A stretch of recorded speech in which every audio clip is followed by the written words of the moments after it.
Hello, hello. Welcome to another episode of Read With Me. I'm yours truly. I'm Isabel Badell. I'm one of the founders here at Billionairette, and we are on a mission to impact the lives of 4 billion souls through personal and financial freedom. And one of the tools that we use to do that is books.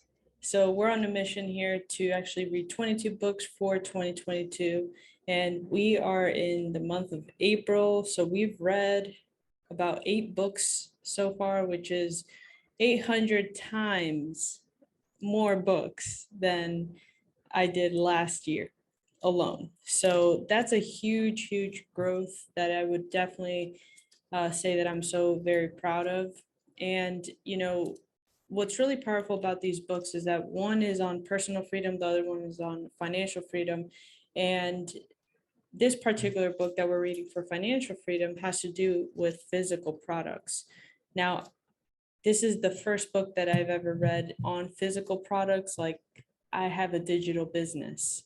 We help coaches all over the world with their digital products. Like, they don't have inventory as far as like a warehouse that they have to buy molds and go to a factory and create patents, and they're not really doing all that. Neither are we. So, going through the experience of actually listening to Lori share the step-by-step process of what it actually takes to take a product from, idea to reality, such a beautiful process. I have such a deep appreciation for those that have physical products, and even just the smallest things like getting our branded um, stuff, made. Like, I know that this wasn't just one pen that they made. They probably have a very streamlined process of making these pens, and even like the stuff that we like this watch, like, you know, everything has a way of creating itself, a way of actually being produced, and it's amazing. Anyways, so without further ado, we're actually going to be diving into chapter 2 of chapter 10, or part 2 of chapter 10. There's 3 parts to this chapter. It's very juicy. A lot of great information. And the first part of chapter 10, we were talking about beyond brick and mortar. So she goes on to share like why television still matters in the internet age, who buys from television shopping networks, and how to get on the air. So she shared a story of her QVC days and how she actually got into QVC and how she used the different networks to get where she is. Now we're going to get into how to sell on TV using the right formula, using your products, earning your dollars per minute, and being prepared for anything. She has a cool list of 5 things, 5 rules of selling on the home shopping channel, which, if I was to put this into context in today's time in like our industry, which is the digital industry, I would say that this is kind of like how to actually sell on YouTube, how to sell on a Facebook, Instagram Live, how to actually produce quality content so it actually sells to your audience. And there's a fine line from people that are just doing it for the show because they really care about their content, and they're creative by nature, so they want to push out content in that space. And then there's also those that they're just doing it because they want to sell a product. Okay, so you have to understand where you are in the mix and that middle ground where you can tie in the, hey, I'm trying to sell this particular product, but I'm also having fun doing it and being creative. That's what sells. And I think Lori here, she does a really great job in blending that, because she really does believe in the products that she's pushing. She really does have a care for, what's in the marketplace. So I align with that a lot, because if I'm not passionate about anything, and either Vanessa, like if we're not passionate about something, if we're not in alignment to a cause or a mission or something, like we're just not going to push it. We're not going to go for it. So anyways, grab your tea, grab your water, do what you got to do. We're about to get into it. Chapter 10, part 2. How to sell successfully on TV.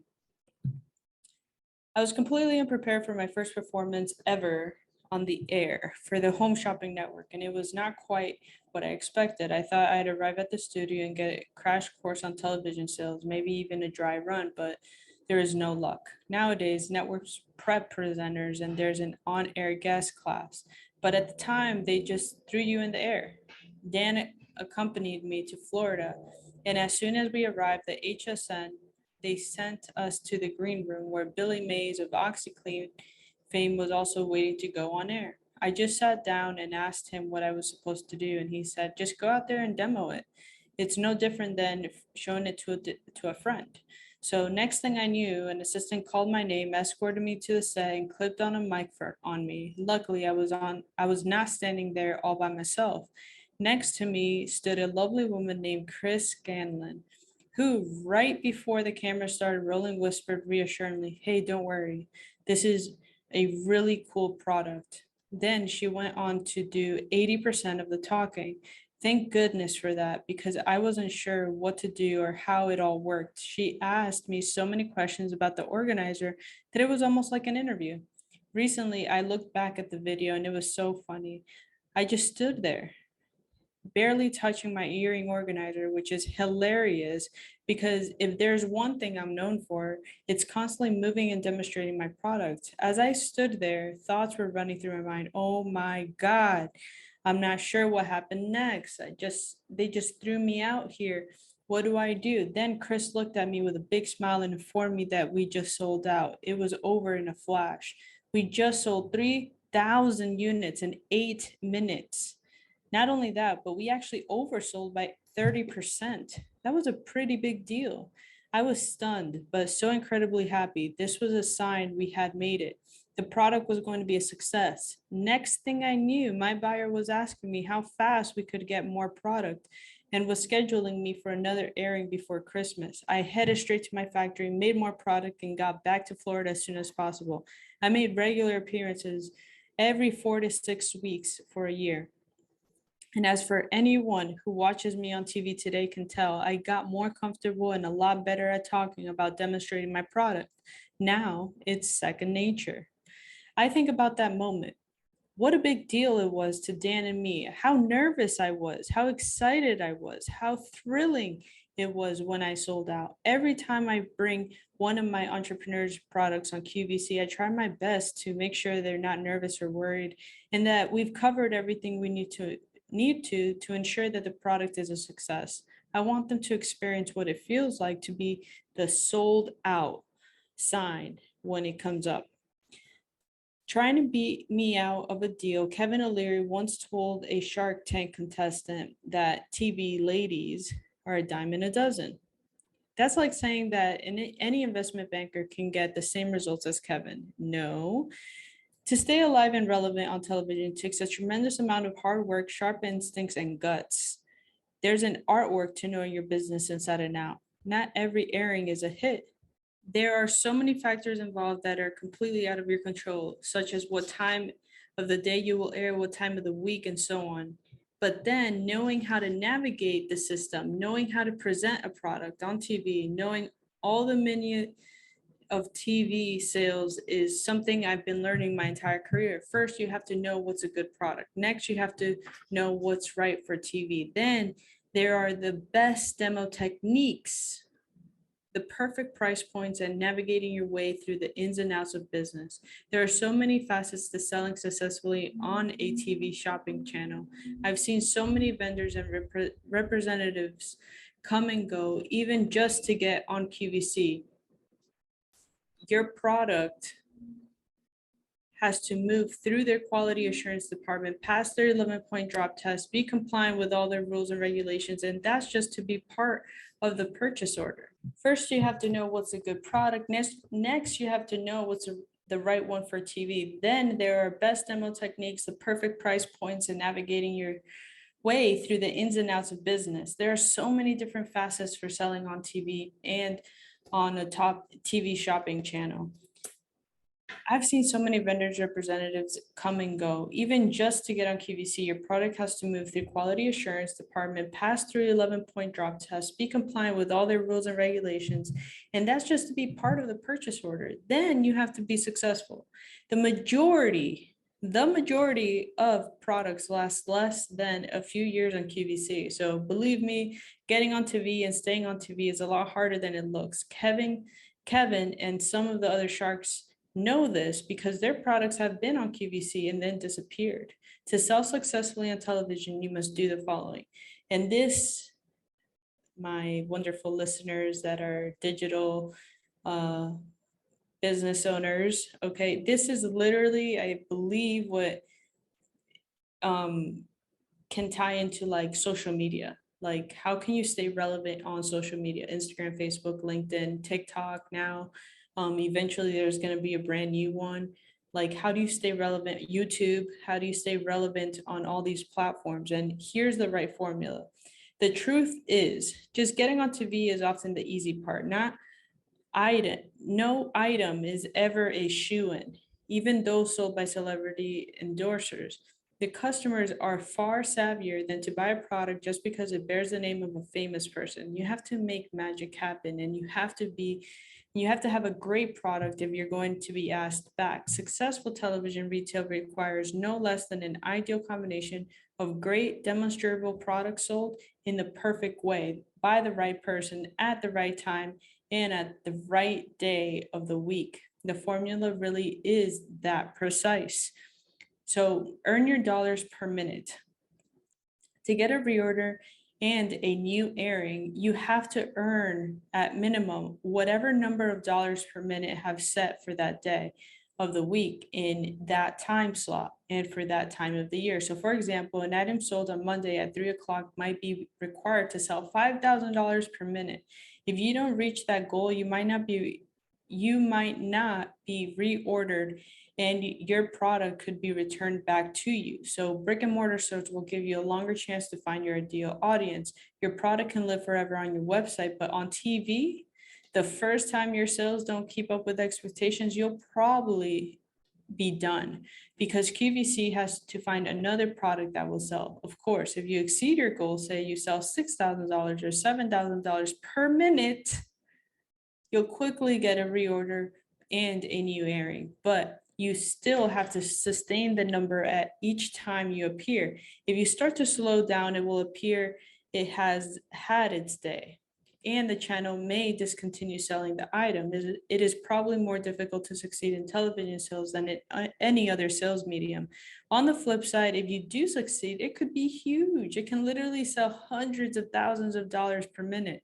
You might be able to sell the same number of units and earn the same amount of money in a retail store if it is a chain, but with a large number of stores. But if you still have to do it over a much longer period of time, well, QVC would be the right answer here. Time your product right. Here's where it gets really important. Timing is extremely important on TV sales. You can kill a great product if you launch it at the wrong time or during the wrong season. I should know, I did it. I had created a 22-piece centerpiece collection that could be configured in all kinds of ways to hold flowers, floating candles, tempered candles, shrimp, nuts, dips, or whatever struck your imagination. It did everything but cook your meal for you. QVC had selected it as one of my first today's special value items. The product was glamorous and beautiful and at an amazing price. I knew it would be perfect pre-holiday sales items, but my buyers at QVC needed a pre-Mother's Day TSV and needed someone to fill it. Although I felt it was a pre-Christmas item, I went along.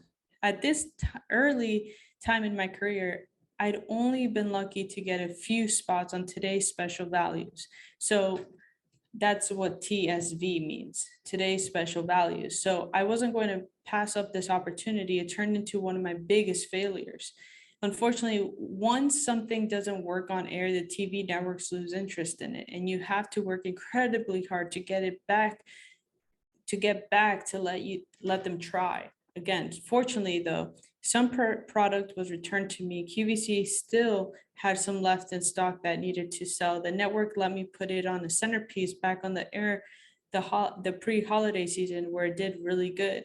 But by then, none of us had the enthusiasm we should have had for the product. And once it was sold out, it was never to be seen again.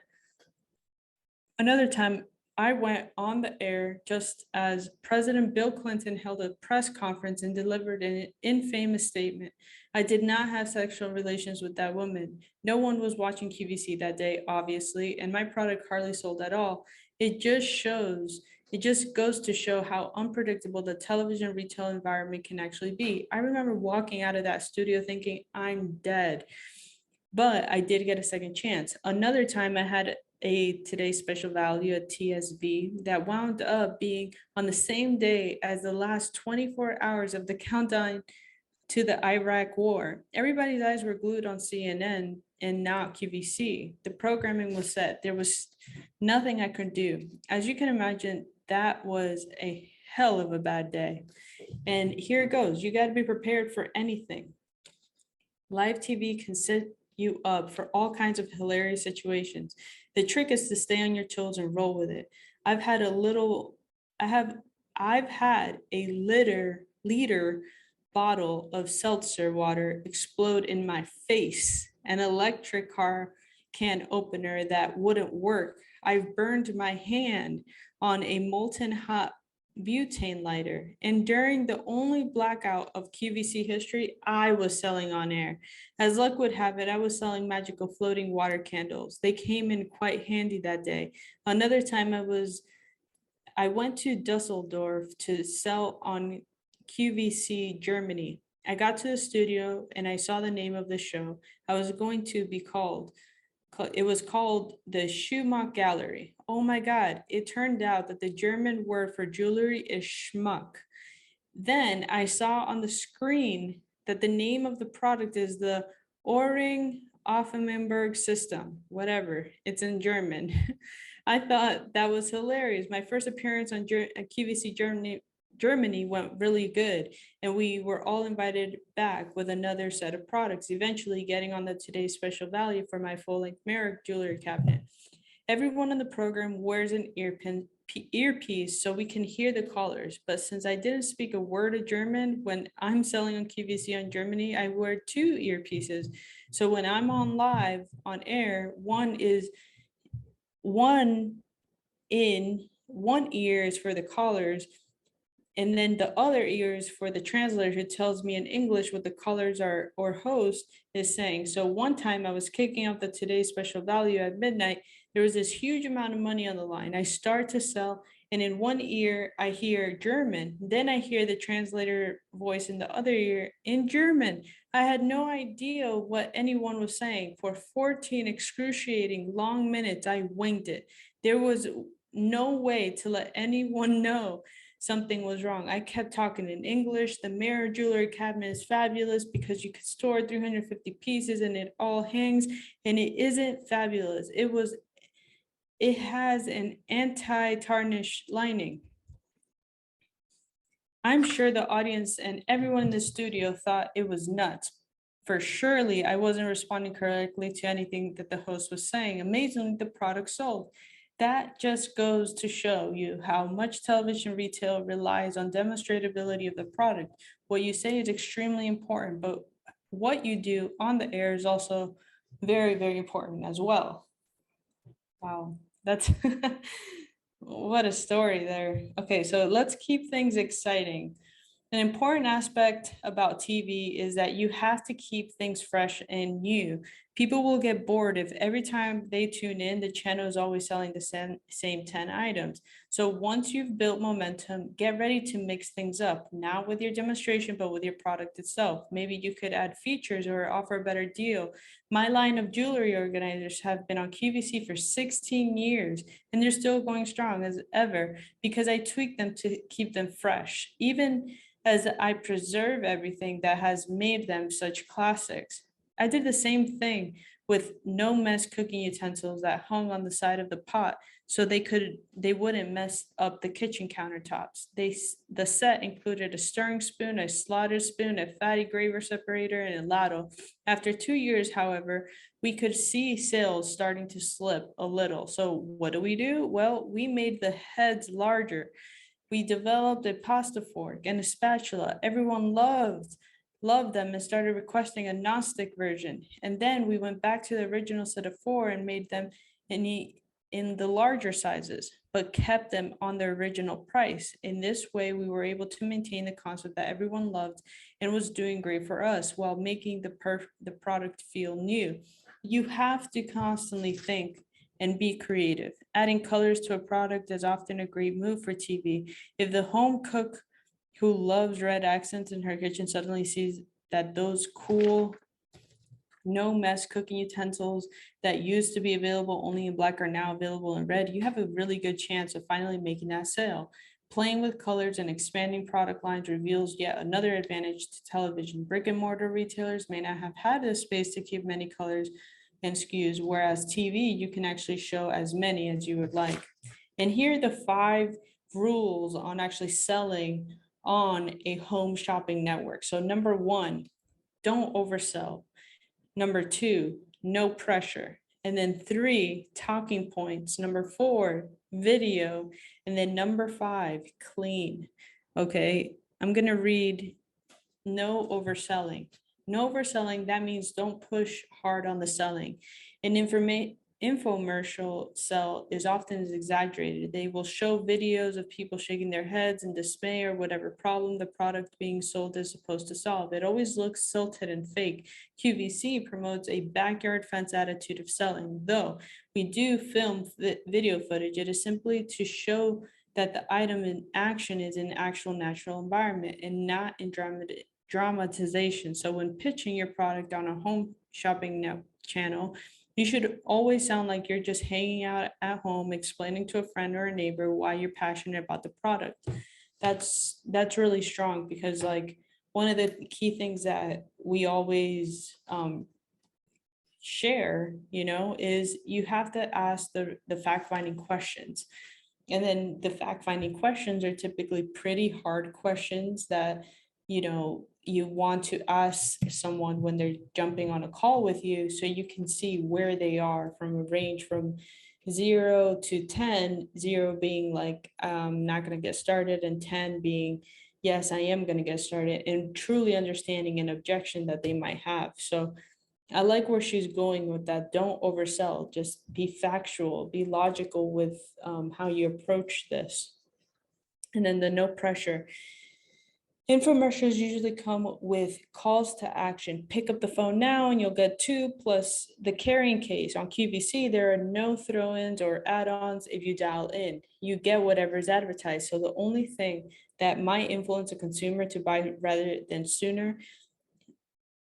now rather than later are the numbers appearing on the screen announcing how many items have sold and how many are left. And that is a tactic that ever since people started selling on webinars, they've been able to add like a separate little window. I think Webinar Jam has it. It's like limited to only 10 spots. And then while they're pitching, while they're actually selling, while they're actually reading their presentation, you see the number go from like 10 to 7, from 7 to 5, from 5 to 3, depending on what it is that they're offering. So if you are, for example, like selling coaching, one-to-one coaching, you can say, hey, I only have space for actually 10 people for this quarter.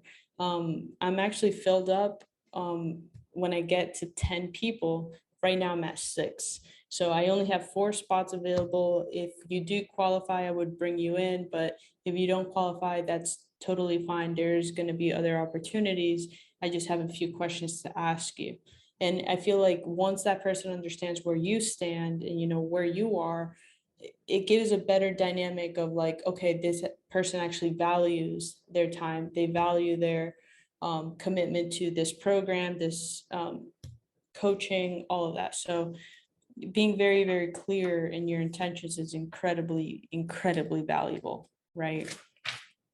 Yeah, and then the other ones is talking points, video, and clean. So make sure to check out the next video where we're going to actually go into the final part of chapter 10.